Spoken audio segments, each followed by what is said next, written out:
সারা বিশ্বের মতো বাংলাদেশেও যখন করোনা ভাইরাসের মহামারীর মধ্যে আমরা পড়ে গেলাম, তখন কিছু আবাল ওয়াজি যারা বিজ্ঞান সম্পর্কে বিন্দুমাত্র ধারণা রাখে না, তারা অবলীলায় ওয়াজ মাহফিলের নামে বিভিন্ন জায়গায় বলে বেড়ালেন যে মুসলমানদের করোনা হয় না। তারা কখনো কখনো করোনার টিকার আবিষ্কার করলেন এবং সেই করোনার টিকা স্বপ্নে পেয়েছেন।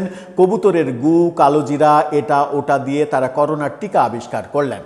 যখন তারা বয়ান করলেন যে মুসলমানদের করোনা হয় না, করোনা আক্রমণ করে না, ওটা চীন দেশের অভিশাপের ফল, তখন কিন্তু বাংলাদেশে প্রথম করোনা আক্রান্ত হয়ে মৃত্যুর ঘটনা ঘটেছিল মিরপুরে একজন মসজিদের মুয়াজ্জিনের। এই ঘটনাগুলো আমরা দেখেছি। অর্থাৎ পরবর্তীতে করোনা ভাইরাসের টিকার মধ্য দিয়ে একটা চিপস ঢুকিয়ে দেবে মুসলমানদের শরীরের মধ্যে এবং সেই চিপস দিয়ে মুসলমানকে ইহুদি খ্রিস্টান বানিয়ে দেবে, ধর্মান্তরিত করবে, এই ধরনের বাজে ন্যাক্কারজনক ওয়াজ, বক্তব্য এগুলোও আমরা শুনেছিলাম। একটা মুসলমান দেশে সব থেকে বেশি প্রভাব বিস্তার করতে পারে কথা দিয়ে যারা, তারা হচ্ছেন ইমাম সমাজের কিংবা মাওলানা সমাজের মানুষ, বিশেষ করে যারা ওয়াজ মাহফিলে বক্তব্য দেন এবং তারা যারা বক্তব্য দিয়ে জনপ্রিয়তা অর্জন করেন, তারা বেশি প্রভাব ফেলতে পারেন জনগণের মধ্যে তাদের বক্তব্য দিয়ে। তারা যদি এই ধরনের বক্তব্য দেন এবং এই যে চিকিৎসা পদ্ধতি, বিজ্ঞান, এগুলো নিয়ে মানুষের মনের মধ্যে একটা ভ্রান্ত ধারণা তৈরি করেন, তাহলে সমাজের ওই শ্রেণীর মানুষ যারা এদের বক্তব্য শুনে প্রভাবিত হয়, তারা কি সিদ্ধান্ত নেবে? সম্প্রতি বাংলাদেশে যে হামের অবস্থা মহামারীর দিকে গেছে, এ পর্যন্ত 150 জনের বেশি শিশু মৃত্যুবরণ করেছে। আজকে 10 জন শিশু মৃত্যুবরণ করেছে। এখন পর্যন্ত হামে আক্রান্ত সংখ্যা 10,000 পেরিয়ে গেছে। এরকম অবস্থা যখন মহামারীর দিকে যাচ্ছে, ঠিক সেই সময় সব থেকে বেশি দোষারোপ করা হচ্ছিল বিগত অন্তর্বর্তীকালীন সরকারের অথর্ব স্বাস্থ্য উপদেষ্টা এবং অথর্ব প্রধান উপদেষ্টা। তাদের কারসাজিতে যে টিকা কার্যক্রম বন্ধ করে দেওয়া হয়েছিল, টিকা কেনা হয়নি, সেই কারণেই হামের এই মহামারী অবস্থা। এটা এখন ওপেন সিক্রেট এবং অনেকে এই শিশু হত্যার জন্য এটাকে গণহত্যা হিসেবে বিবেচনা করে প্রফেসর ইউনূস এবং নূরজাহান বেগমের শাস্তি দাবি করছেন। এরকম একটা মুহূর্তে চাঞ্চল্যকর একটা ভিডিও সামনে এসেছে, যে ভিডিওতে দেখা যাচ্ছে একজন ওয়াজি, একজন ইসলামিক বক্তা, তিনি টিকা সম্পর্কে বাজে কথা বলছেন, টিকা সম্পর্কে জনগণকে বিভ্রান্ত করছেন এবং টিকার মাধ্যমে ইহুদি খ্রিস্টানরা মুসলমানদেরকে কিভাবে কুপথে নিয়ে যায় সেই ধরনের বয়ান দিচ্ছেন। এই বয়ানগুলো আমাদের সমাজে মুসলমান সাধারণ যারা মুসলমান, যারা এদের কথায় প্রভাবিত হয়, তারা প্রভাবিত হয়েছে বলে এবং সেই প্রভাবের কারণে হাম আজকে মহামারীতে যেতে পারে বলে অনেকে অভিযোগ করছেন। চলুন একটু জেনে দেখি সেই মেটিকুলাস ওয়াজের বক্তব্যটাতে কি বলেছিলেন এই বক্তা এবং সেটা নিয়ে আগামীতে কোন পরিস্থিতি তৈরি হতে পারে যদি এখান থেকে এরা ফিরে না আসে। সেই আলোচনাই করবে এই ভিডিওতে। থাকবেন পলিটিক্স টিভির নিয়মিত আয়োজনে।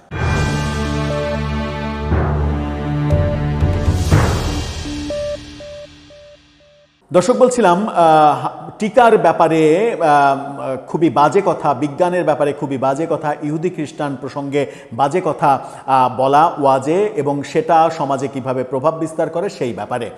তার আগে একটি মানবিক ব্যাপারে কথা বলতে চাই। ফুড ফর অল, সবার জন্য খাদ্য, এই কর্মসূচি নিয়ে একদল তরুণ অসহায়, দুস্থ, ক্ষুধার্ত মানুষের পাশে রান্না করা খাবার নিয়ে দাঁড়াতে চাইছে। তাদের এই মানবিক উদ্যোগটার পাশে আপনি থাকবেন।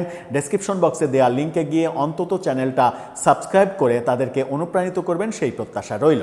চলে যাচ্ছি মূল আলোচনায়। বলছিলাম একজন ইসলামিক বক্তা কিভাবে মানুষের মনে প্রভাব বিস্তার করতে পারেন, তার একটা উদাহরণ আপনাদেরকে দেখাবো। একটা ভিডিও সামনে এসেছে যেটা অনেক দিন থেকে আলোচনা চলছিল, যে একজন ইসলামী বক্তা সম্প্রতি টিকা নিয়ে খুবই বাজে কিছু কথা বলা এবং টিকা নিরুৎসাহিত করা, মুসলমানরা যেন টিকা না দেয় সেই ধরনের বক্তব্য দিয়েছেন এবং এই বক্তব্যের কারণে সমাজে একটা বড় প্রভাব ফেলেছে এবং হামের যে মহামারী হয়েছে সেই মহামারীর জন্য এই ইসলামিক বক্তা আহমদুল্লাহ তাকে দায়ী করা হচ্ছে ডক্টর ইউনূসের সঙ্গে। কিন্তু এই ইসলামিক বক্তা অনেক বেশি জনপ্রিয় বাংলাদেশে, এবং আমরা দেখেছি নতুন সরকার দায়িত্ব নেওয়ার পরে নতুন সরকারের প্রধানমন্ত্রী তারেক রহমান তিনিও এই ভদ্রলোককে ডেকে নিয়েছিলেন বিভিন্ন পরামর্শ করার জন্য। কিন্তু কি পরামর্শ করেছেন? তিনি কি পরামর্শ করেছেন, নাকি এই ধরনের বক্তব্য যেন তিনি আর না দেন তার জন্য এক ধরনের সাবধানবাণী শুনিয়েছেন, সেটা আমরা জানি না। যদি সাবধানবাণী হয়ে থাকে তাহলে খুবই ভালো।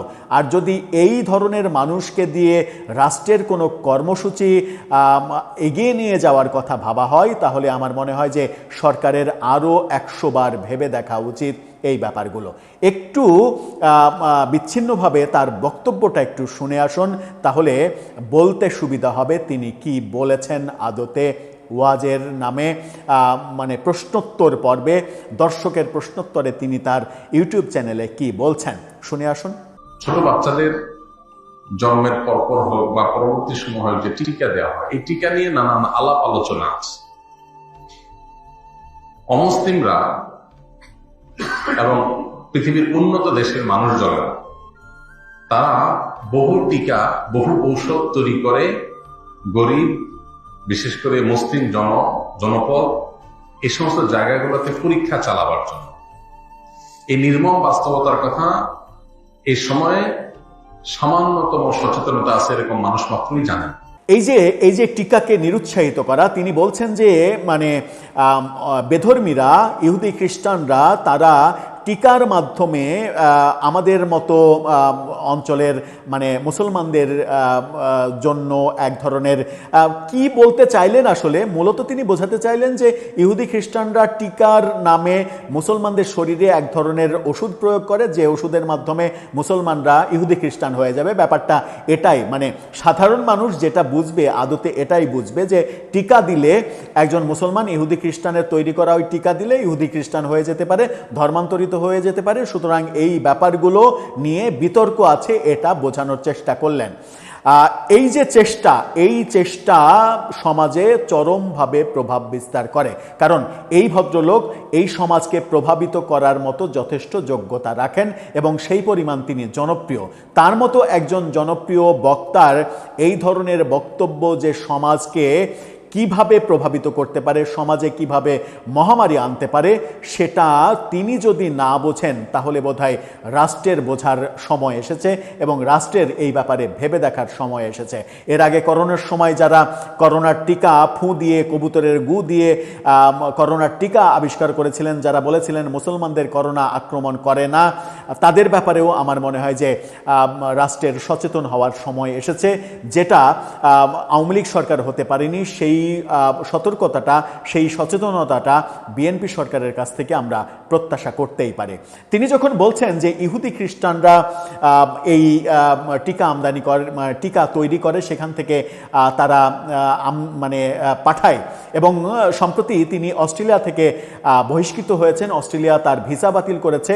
এই ধরনের ইহুদি বিদ্বেষী এবং ভিন্ন ধর্মের মতের মানুষদের বিদ্বেষমূলক কথা বলার জন্য তিনি এবং মিজানুর রহমান আজহারি দুইজনেরই ভিসা বাতিল করা হয়েছে, অস্ট্রেলিয়া থেকে বহিষ্কার করার ঘটনা ঘটেছে। এই যে ইহুদিদের বিরুদ্ধে কিংবা অন্য ধর্মের মানুষদের বিরুদ্ধে এই বিষোদ্গার তিনি একেবারে জেনে শুনে করছেন। এই কারণেই, কারণ চলুন আমরা হামের টিকারই একটু ইনফরমেশন জানি। হামের টিকা কোথায় তৈরি হয়?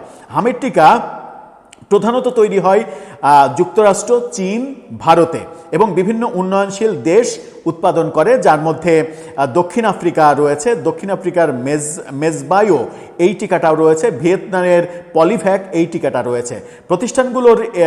প্রতিষ্ঠানগুলো এটা তৈরি করে। বাংলাদেশে ইউনিসেফ এবং বিশ্ব স্বাস্থ্য সংস্থার সহায়তায় সংগৃহীত হয় এই টিকা। কিন্তু টিকাগুলো আসে থেকে ভারত, চীন, যুক্তরাষ্ট্র, কখনো কখনো দক্ষিণ আফ্রিকা, এই দেশগুলো থাকে, ভিয়েতনাম, এই দেশগুলো থেকে আসে। এই দেশগুলোর একটিও কি মানে মূল যে, আমি অন্য দেশগুলো বাদ দিলাম, মূল যে দেশগুলো ভারত, চীন, যুক্তরাষ্ট্র, তিনটি অন্য ধর্মের, ভারত হিন্দু ধর্মের রাষ্ট্র, যুক্তরাষ্ট্র খ্রিস্টান ধর্মের রাষ্ট্র, বেশিরভাগ খ্রিস্টান। চীন বেশিরভাগই তারা ধর্ম মানে না, ধর্মহীন একটা জাতি। প্রায় 93 থেকে 95% মানুষের কোনো ধর্ম নেই। তার মানে হচ্ছে যে আপনি জেনে শুনে বিষোদ্গার করছেন, আপনি জেনে শুনে অন্য ধর্মের মানুষদের উপরে, অন্য ধর্মের রাষ্ট্রের উপরে বিষোদ্গার করছেন। এবং আমরা যেটা দেখছি সেটা হচ্ছে যে এই জেনে শুনে যে বলাটা, ভারত, চীন এবং যুক্তরাষ্ট্র এইসব দেশের যে টিকা বাংলাদেশে আসে, হামের টিকা, হাম নিয়েই তো সব থেকে বেশি আলোচনা। এবং এই টিকাগুলো নিয়ে তিনি জেনে শুনেই বলছেন যে মানে এই বেধর্মীরা, ইহুদি খ্রিস্টানরা এগুলো বানিয়ে মুসলমানদের শরীরে প্রবেশ করিয়ে অন্য মতলব খোঁজে, অর্থাৎ মুসলমানদের টিকা দিয়ে হয়তো তারা ইহুদি বানিয়ে দেবে, হিন্দু বানিয়ে দেবে, কিংবা নাস্তিক বানিয়ে দেবে, এরকম একটা ব্যাপার রয়েছে। আদৌ কি এটা বিজ্ঞানসম্মত? আদৌ কি এই কথার কোনো ভিত্তি রয়েছে? যদি আপনি মনে করেন যে বিজ্ঞানকে অস্বীকার করবেন, যদি আপনি মনে করেন যে চিকিৎসা নেবেন না, তাহলে মানে ধর্মভিত্তিক রাজনীতি করা বাংলাদেশের সব থেকে বড় যে দল জামাত ইসলামের আমির ডাক্তার শফিকুর রহমান, তিনি কদিন আগে ওপেন হার্ট সার্জারি কেন করলেন? সেটা তো বিজ্ঞানের আশীর্বাদ।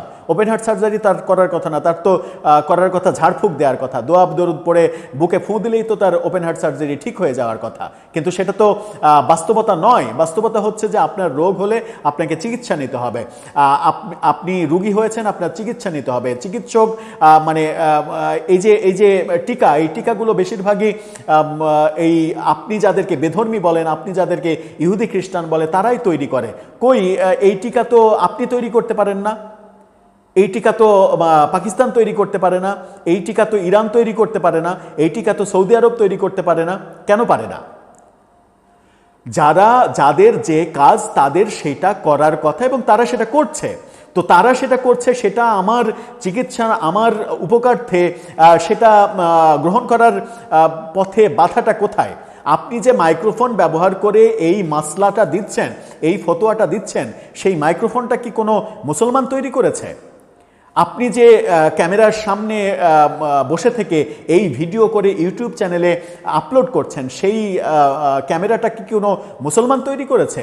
যে ইউটিউবে আপনি আপলোড করছেন, সেই ইউটিউবটা কি কোনো মুসলমানের ইউটিউব?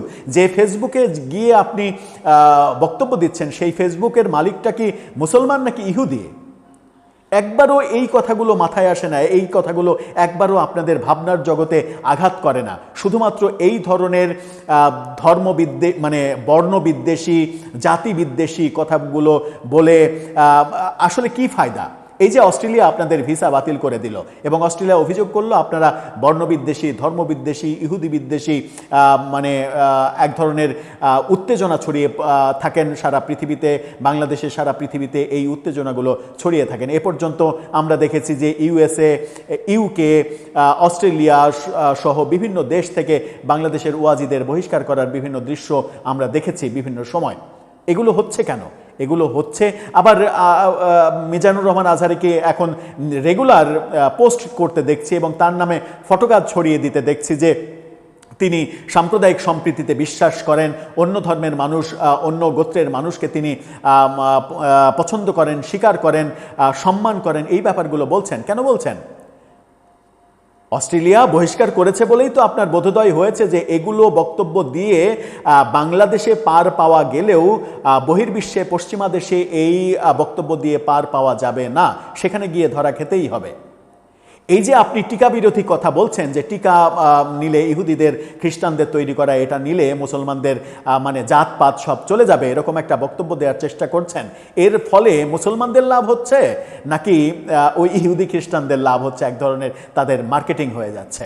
একটা টিকা বানিয়ে দেখেন না, একটা টিকা বানিয়ে ফেলেন, বানিয়ে ফেলে বলেন যে এই যে মুসলমান, আমরা বাংলাদেশে এই টিকাটা বানিয়েছি, এই টিকাটা এবার তোমরা ইহুদিরা মানে গ্রহণ করে তোমরা ধন্য হও, কিংবা এমন একটা টিকা বানান যে টিকা ইহুদিদের শরীরে পুশ করলে তারা মুসলমান হয়ে যাবে। এরকম টিকা তো পৃথিবীতে কেউ বানাতে পারেনি, আপনারাও পারবেন না, কখনোই বানানো সম্ভব নয়। দর্শক, আপনার কাছে কি মনে হয়, এই যে আজকে হাম মহামারী আকার ধারণ করেছে, করোনার সময়ও এই কাজগুলো হয়েছে, হয়তো আহমদুল্লাহ সাহেব করেননি, অন্য ইব্রাহিম সহ অনেককেই এটা করতে দেখেছি আমরা, যারা রকেটে চড়ে বিভিন্ন জায়গায় ঘুরে বেড়ান, মানে হেলিকপ্টারে চড়েন না রকেটে চড়েন, এই ধরনের মানুষগুলোর জন্য আজকে সমাজ যদি নেগেটিভভাবে প্রভাবিত হয়, তাহলে আমাদের করণীয় কী আদতে? আপনার মতামত জানিয়ে লিখতে পারেন আমাদের কমেন্ট বক্সে।